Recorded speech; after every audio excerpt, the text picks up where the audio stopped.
ኑሃሚን ድራማ ካሁን በኋላ አስተማሪነቱን ወይም ደግሞ በጣም ጥሩ ስራ እየሰሩበት የሚሄዱ ይመስለኛል። ምክንያቱም የገጠሩን ማንነትና ገጠር እየሆነ ያለውን እየተደረገ ያለውን ነገር በስነ ስርዓት አብጠርጥረው ካሳዩ ድራማው ልብ አንጠልጣይና እንደውም ከዚህ በላይ በደንብ የሚታይ ይሆናል ማለት ነው። እንግዲህ ውድ ቤተሰቦቼ እንዳያችሁት ገና ከጅምሩ በጣም ደስ የሚል ይዘት ያለውና ለህዝቡ ራሱ እዛ ሊያደርጉ የሄዱት የሚሰሩት ፕሮጀክት በጣም ደስ የሚል ነው። ስለዚህ በጥሩ ሁኔታ ካጠናቀቁትና ይህን ይዘት ሄደው ከተከተሉ በጣም አሪፍ ድራማ ይሆናል ብዬ አስባለሁኝ። እናንተስ ምን ትላላችሁ ቤተሰብ? እስከ ዛሬ ካየነው ይልቅ ከአሁን በኋላ ወደፊት የምናየው በጣም አሪፍና አስተማሪ ይሆናል ብዬ አስባለሁ። ሰላም የኔ ምርጦች እንዴት ናችሁልኝ? ሰላም ናችሁ? በያላችሁበት ሰላማችሁ በዝዝት ትርፍርፍ ይበልልኝ። የተለመደውን እንግዲህ ላይክ፣ ሼር፣ ሰብስክራይብ ማድረጋችሁን አትርሱ። ውድ ቤተሰቦች ስለመጣችሁ አመሰግናለሁ። እስከ ቪዲዮ ፍጻሜ ድረስ አብራችሁን ቆዩ። ማሮቼ እባካችሁን ቪዲዮ እዩልኝ። ተው ግን እውነት ሰዓቱን ውስድ አድርጎ ጨረሱ። እንደው ቪዲዮዬን ከፍታችሁ የምታዩ እባካችሁን እስከ መጨረሻው እዩልኝ። ስወዳችሁ ማለት ነው። እና ወደ ድራማው ስመለስ እኔ በጣም ወድጄዋለሁ። እንግዲህ ወደ ገጠር ከሄዱ በኋላ ያለው ይዘትና እዛ ያለው ራሱ ቦታ ወይኔ አምላኬ በቃ ላይክ ታውቃላችሁ፣ ንጹህ አየር በጣም ደስ የሚል ቦታ ወይኔ አምላኬ በጣም ደስ ይላል እውነት። በዛ ላይ ደግሞ ውድ ቤተሰቦቼ ሰዎቹ እናትየው ደስ አይሉም? የኑሃሚን አያት ደስ አይሉም? እናቴ ትምህርት በስመ አብ እንዴት እንደወደድኳቸው ደስ የሚሉ እናት። በዛ ላይ ደግሞ አካባቢው ቤቱ ምናምን ብቻ በጣም ደስ ይላል። እና ግን እዛ ውስጥ ወይም ደግሞ ገጠር አካባቢ በተለይ ሰፋ ያለ መሬት ከቤተሰቦቹ ውርስ የተቀበለ ሰው ምን ያክል በራሱ ንብረት ላይ እየተሰቃየ እንደሆነ እና የራሱን ንብረት አስረክቦ በረሃብና በችግር እየተሰቃየ እንደሆነ የሚያሳይ ነው ማለት ነው። እንግዲህ እዚህ ድራማ ላይ እውነትም እስከዛሬ በድራማዎቹ ሁሉ እያላየ ነው እና ከአሁን በፊትም ምናልባትም በዚህ ይዘት ሌሎችም ይሰሩበታል ብዬ አስባለሁ። እና በጣም አሪፍ ሀሳብ እና አሪፍ ፕሮጀክት ይሆናል ብዬ ነው የምገምተው ወደዛ መሄዳቸው እና እዛ ያለውን ችግር፣ እዛ ያለውን የሰውን መልካምነት፣ እዛ ያለውን የሰውን የዋህነት፣ እዛ ያለውን የሰውን ራሱ ሳይበላ ለሰው የሚያበላውን የዋሁን ቅኑን መልካሙን ህዝብ ለሰው የሚያሳዩበት ይሆናል ወይም የሚያስተዋውቅበት ይሆናል። ይሄ መልካምና ደግ ህዝብ ደግሞ ምን ያክል እየተሰቃየ እንደሆነ በጣም የሚያሳዝነው ነገር በነገራችን ላይ ቤተሰብ እንደነዚህ አይነቱ መልካሞቹ ምንም የማያውቁት ደጎቹ ሰው በልቶ ይጠግባል የማይመስላቸው ሰዎች ምን ያክል ፈተና እንደሚገጥማቸው ነው የምታዩት በዚች ምድር ላይ። እንግዲህ ለእነዚህ ደግ የዋህ ሰዎች ነው ጦርነትም ቢሆን ካያችሁ ሁልጊዜ በገጠራማው አካባቢ ነው። እንግዲህ መሀል ከተማ ላይ መቼስ እንደ አዲስ አበባ ወይም ደግሞ ሰፋ ሰፋ ባሉ ቦታዎች ላይ እንደምታዩት ጦርነት አይገጥሙም። እንደነዚህ አይነቱ ምስኪኖቹ ህዝብ ላይ ነው እንግዲህ ድሮንም በሉት ከባድ መሳሪያ ሞርተር፣ ክላሽ ምናምን በቃ የመሳሪያ አይነት የተባለው የሚፈስበት ከእንደዚህ አይነቱ ህዝብ ምንም ከማያውቀ ህዝብ ላይ ነው። በቤታቸው ላይ ከባድ መሳሪያ ወይም ድሮን እየተወረወረ በአንድ ጊዜ ጭርስ የሚያደርጓቸው እንደዚህ አይነቶቹን የዋሆቹን ደጎቹን ሰው ነው። እና አላቅም አንዳንድ ጊዜ ስታስቡት አያማችሁም? ቤተሰብ አያስጨንቃችሁም?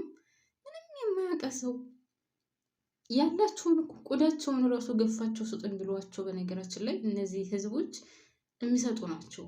ያላቸውን ከራሳቸው ቆዳ ላይ ቢሆን እንኳን ራሱ የሚሰጡ በጣም ደግ ሰዎች ናቸው። አሁን ለእነዚህ ታዲያ ክፉ ይገባቸዋል? ለእነዚህ ሲህ ሁሉ ስቃይ ይገባቸዋል? እነሱ ምንም አያውቁም እየተባለ ስንት መከራ አይተው ለፍተው አመት ሙሉ የሰሩትን ንብረታቸውን ከከተማ ሄዶ ነጋዴው በርካሽ ዋጋ ይገዛቸዋል። እነሱ እኮ ወደ ከተማ አምጥተው ወይም ደግሞ ትክክለኛ ነጋዴ ሄዶ እነሱንም በማይጎዳ መልኩ ራሱንም በማይጎዳ መልኩ ቢገዛቸው ሁለቱም ተጠቃሚ ይሆናሉ ማለት ነው። ነገር ግን የምድረ ስግብግብ ነጋዴ አመት ሙሉ የለፉበትን ንብረታቸውን በቀላል ገንዘብ ገዝቷቸው ይሄዳል። እሱ የዛን 3-4 እጥፍ ያተርፍበታል ማለት ነው። እና ይህን ስታዩ እውነት ለመናገር በጣም ያማል። በተለይ ሰፋ ያለ መሬት ያላቸው በማከፋፈል ወይም ደግሞ እንደዚህ በንግዱ ዓለም ያሉ በጣም ብዙ ልፋት አለባቸው። ለምሳሌ አሁን ጤፍ ቢዘራ እንግዲህ ከመዘራቱ ከአረሙ ከአጨዳው ከውቂያው ጀምሮ እንደምታዩት ምን ያክል ልፋት እንዳለው ሁሉም ያውቀዋል። እንደዛ እየተለፋበትን ያው እንግዲህ ጤፍ ያልኩት አንደኛ ተመጋቢ ያለው የኢትዮጵያ ምድር ጤፍ ስለሆነ ነው። ከዛም ባለፈ ደግሞ በጣም ለገበያ ሰፋ ብሎ የሚቀርበው ጤፍ ነው። ወደ ውጭ ሀገርም ሆነ ወደ ሀገር ውስጥ ቢሆን ሰፋ ያለ የግብይት ያለው ከምንም በላይ ጤፍ ነው ብዬ አስባለሁ ኢትዮጵያ ላይ እና ይኸው ከቡና ቀጥሎ ማለት ነው።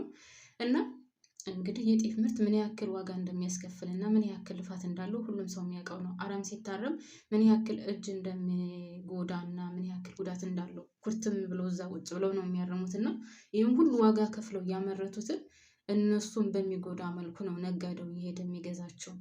እንግዲህ መሬቱን ከመቀማቱ ባለፈ ማለት ነው። መሬት ሰፋ ያለ መሬት ያለው ሰው እንግዲህ የኑሐሚን አያት እንዳለችው ከአባቷ ያወረሰችው በጣም ብዙ መሬት ነበራት። ነገር ግን የድንች ፋብሪካ ለመክፈት ወይም ደግሞ የችፕስ ፋብሪካ ለመክፈት መሬታቸውን ወርሰዋቸዋል።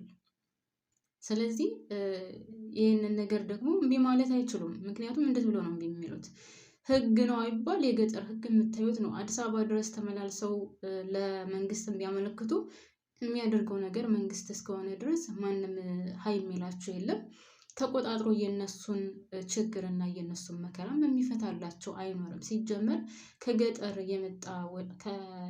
ወደ አዲስ አበባ ሲመጡ ምን ያክል ሰው እንደሚንቅና ምን ያክል የእነሱን ጉዳይ እንደው ሌላውን ትታችሁ መቼስ ጥቁር አንበሳ ሆስፒታል የሄደ ሰው ይህንን ነገር ይታዘባል ብዬ አስባለሁ። ያው ጥቁር አንበሳ ሆስፒታል ከየትኛውም ከኢትዮጵያ ክልል ወደዛ ነው እንግዲህ እንትን ሪፈር የሚጻፍላቸው ወደ ጥቁር አንበሳ ነው። እና እውነት እኔ ጥቁር አንበሳን በደንብ ስለማውቀው ነው እንደዛ የምላቸው። በጣም ብዙ ጊዜ ስመላለስበት ስለነበረ በጣም አውቀዋለሁ። እና እዛ ላይ አሁን ካያችሁ እግዚአብሔርን ያሳዝኗቸዋል። መብርሃንን ነው የምላቸው። እዛ ጥቁር አንበሳ ሆስፒታል ላይ ከገጠር የመጡት ምንም የሌላቸው እዚህ ቤተሰብ የሌላቸው ጠያቂ የሌላቸው ብር አልቆባቸው ወይኔ አምላኬ ስማ በጣም ነው የሚያሳዝኑ። ልደትዬን ነው የምላቸው። በዛ ላይ ደግሞ አሁን እንኳን የለም ብለዋል። እንግዲህ እኔ በነበርኩበት ሰዓት በዛ ጊዜ ከጊቢ ውጪ አስፓልት ላይ ቁጭ ብለው ይለምኑ ነበር ምናምን። ልብሳቸው እንግዲህ አሁን እንደምታዩት በአንድ ልብስ ነው የሚመጡት እንመለሳለን ብለው ስለሚያስቡ። እንደዛም ብቻም ሳይሆን ደግሞ ያው የገጠር ሰው ብዙ ልብስ አይኖረውም እንደ ከተማው ህዝብና በዛች በአንድ ልብሳቸው ሌትም ቀንም እንደዛ ብርድ እያጣደፋቸው ከዛም ቢሆን ታጥተው ወደ ሆስፒታሉም ሲገቡ ምን ያክል ከፍ ዝቅ አድርገው እንደሚናገሯቸው እንደሚጸይፏቸው ስታዩ ይሄ ደግና የዋህ ህዝብ አርሶ ንጹህ ጤፍ ባቀረበና አርሶ አምርቶ ለከተማው ባቀረበ እንደዚህ እየተሰቃየ ስታዩ በጣም ነው የሚያሳዝናችሁ። እና እንግዲህ እንደነገርኳችሁ በተለይ ጥቁር አንበሳ ከየትኛውም ክልል ሪፈር ተጽፎላቸው የሚመጡበት ነው። እና ግቢውን ስታዩት ከውስጥም ገብተው ቁጭ ብለው ስታዩት ምናምን የሰው ልጅ እንደው ልብስ እውነት ነው የምላችሁ ከምንም በላይ የሰውን ልጅ የሚቀይረው ከፍም የሚያስደርገው ዝቅም የሚያስደርገው እውነት ነው የምላችሁ ልብስ ነው። ለምን ካላችሁ የሰው ልጅ ጥሩ ከለበሰና ጥሩ ለብሶ ከታየ ሰው ሁሉ ያከብረዋል። ነገር ግን ሚሊዮነር ሆኖ እንኳን የሆነ ቆሸሽ ያለ ልብስ ወይም ደግሞ ይሆናል አይደለ ላይክ የገጠር ሰው እንደሚለብሰው ወይም ደግሞ አንድ ምስኪን ድሃ ሰው እንደሚለብሰው ለብሶ ከታየ ማንም አይቀበለውም። የትም ቦታ ቢሄድ እንግዲህ የውስጡን ራሱ ነው የሚያውቀው። ምን ያክል ሚሊዮነር እንደሆነ ምን ያክል ገንዘብ እንዳለው ራሱ ነው የሚያውቀው። ነገር ግን በቃ የሰውን ልጅ የምትገምቱት ወይም የምንገምተው ሁላችንም ባለባበሱ ነው። እና እንግዲህ እዛ ሆስፒታል ላይ ካያችሁ በጣም የሚያሳዝንና ልብን የሚሰብር ነገር ነው የሚታየው። ዶክተሮቹ ራሱ ዶክተሮቹን ተውት፣ ነርሶቹ ከፍ ዝቅ አድርገው ሲናገሩ፣ በተለይ የሴቶቹ ነርስማ በኢየሱስ ክፉ ናቸው። ልደታ ማርያም እና የምላችሁ እኔ በአይኔ ስላየሁ ነው እንደዛ የምለውና ወደዛውን እያሉ እጃቸውን እንደዚህ ይገፏቸዋል ማለት ነው። እና ይህ ህዝብ በጣም ያሳዝናል። በሌላው ዓለም ካያችሁ ገበሬዎች በጣም ሀብታሞች ናቸው። ራሳቸው በሰሩት ባመረቱት። ያው በሌላው ዓለም በትራክተር ነው የሚታረሰው። እንደኛ በበሬ ታርሶ በባዶ እግራቸው ሄደው የቆሸሸ ልብስ ለብሰው አይደለም የሚሰሩት ገበሬዎች። እና በሌላው ዓለም የተከበረ ነው። በጣም አሪፍ ስራ ነው እና እነሱም ይከብሩበታል። ካያችሁ ከከተማው ይልቅ ወደ ሌላው ዓለም ካያችሁ ወደ ገጠሩ ወጣ ብለው እንደዚህ በግብርና ሙያ የሚሰሩ በጣም ሀብታሞች ናቸው። እና ወደ እኛ ሀገር ስንመለስ ግን በጣም በሚያሳዝን ሁኔታ አንድ ልብስ አንድ አመት ሙሉ እየለበሱ በኮንጎ ጫማ ወይም በፕላስቲክ ጫማ እየሄዱ በአንድ ልብስ አመት ሙሉ እየለበሱ እሱ ብቻ ሳይሆን ንጹህ ውሃ ሳይጠጡ ንጹህ አካባቢ ሳይቀመጡ ምናምን ማለት በጽዳት አሁን ካያችሁ ገጠር በጣም ከባድ ነው። በተለይ ውሃ ንጹህ ውሃ አያገኙም። በቃ ከወራጅ ውሃ ነው የሚጠጡት እና ይሄን ስታዩ በጣም ነው የሚያሳዝነው። እንደዛም ብሎ ደግሞ እነሱ ያንን ሁሉ ዋጋ ከፍለው አርሰው አመቱን ሙሉ የለፉበትን ያመረቱትን ሄደው እነዚህ ሰላቢ ነጋዴዎች ወይም አጭበርባሪ ነጋዴዎች ሄደው በጣም በርካሽ ዋጋ ገዝተዋቸው ይመጣሉ። ከዛ እነሱ 3-4 እጥፍ አድርገው ይሸጡታል ማለት ነው። እና መቼም እንግዲህ ይሄ ድራማ ይሄንን ሁሉ ወይም ደግሞ እንደነዚህ አይነቱን ነገሮች ሁሉ በደንብ ያሳየናል ብዬ አስባለሁኝ። ሌላው እንግዲህ የአምራንና የኤርሚያስ ጉዳይ አሁንም ግንኙነታቸው እንደቀጠለ ነው። እንደውም እንደገና እንደ አዲስ እንግዲህ አዲስ ነገር ወይም አዲስ የመስማሚያ ነገር ተነጋግረዋል ወይም ደግሞ እንደገና እንደ አዲስ ነገራቸውን ጀምረውታል። ከዛ ቤት የገቡት ያው ወይዘሮ ዝናሽ እንዳለችው ለብርና ለብር እንደሆነ እሷ በጣም ጎበዝ ናት፣ ነቅታለች፣ አውቀዋለች። ስለዚህ ሁለታቸው አሁን እንግዲህ አምራን ያሰበችው ናሆም ከገጠር ሲመለስ በቃ ወንድሙ እንደሆነ ያውቃል። ከዛ የዛን አክሲዮኑን ለሱ ልትሰጠው እንደሆነ ምናምን ነው ያው ለሱ ልትነግረው ነው ያሰበችው። ግን ደስ የሚለው ነገር ናሆም አሁን ከዛ ሆኖ ሊያነሳለት አልፈለገም። ምን ያክል እንደጠላትና ምን ያክል ውስጡ እንዳልተቀበላት ነው የሚያሳየው እና እንደማይፈልጋት። አሁን ከኑሐሚን ጋር ሲያወራ አምራን እየደወለች ነበር፣ አይቶ ግን አላነሳላትም። ስለዚህ አልፈልጋትም ማለት ነው። ለምንድነው የማታነሳው ምናምን ነው አባትህ እንዳይሆን ስትለው፣ ኧረ ምን እያልሽ ነው አባቴ ቢሆንማ እንዴት አላነሳም ነው ሲል የነበረው። እና ስለዚህ አሁን ናሆም ለእሷ ያለው አመለካከትና ለእሷ ያለው አስተሳሰብ በጣም ተቀይሯል። ሲቀጥል አሁን ደግሞ በራሷ ጊዜ እንግዲህ ራሷ ማለት ወይዘሮ ዝናሽ ልጁን እንዳላስወረደችው ለወይዘሮ ዝናሽ አስረግጣ ነግራታለች። ስለዚህ ይህንን ነገር ደግሞ ወይዘሮ ዝናሽን ብትሆን ስትመጣ ትነግረዋለች። ያው አመንም አላመንም ሌላ ነገር ይጠብቀዋል። ብቻ ናሆም በጣም ነው የሚያሳዝነው። በነገራችን ላይ ግን እኔ አሁን ሳስበው ውድ ቤተሰቦቼ ልጆቹ የአቶ ለይኩን ልጆች አይደሉም። እንደው ናሆምንና ኤሚንም ሳስበው ከሌላ ወንድ ነው የወለደቻቸው። ምክንያቱም እንደዛ ባይሆን